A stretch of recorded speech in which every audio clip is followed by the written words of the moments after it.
Member for Boundaries Milkameen. Thank you, Speaker.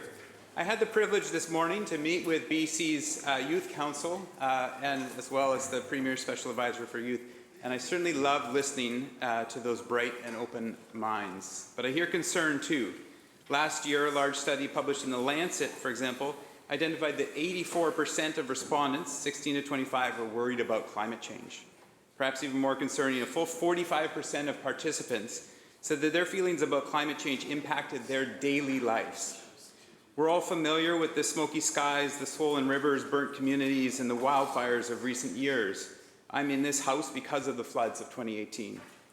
The burden of responsibility for these climate disasters is heavy, and we're asking or making our youth to carry this with us and for us. And yet the majority often feel ignored or dismissed. As Carolyn Hickman put it, there is a general othering of children and youth in society.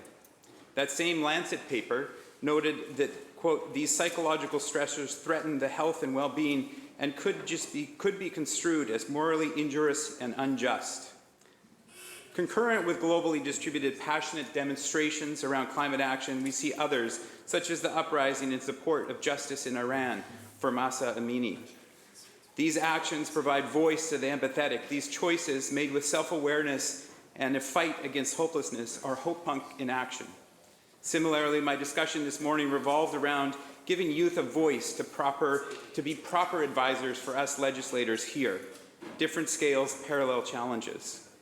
We have tools in this place to support this hope for better and provide more agency to these. But when we spin this place into the friction of partisanship like yesterday, when we amplify the strength, not when we do that, but when we amplify the strength of collectivism, optimism, and hope.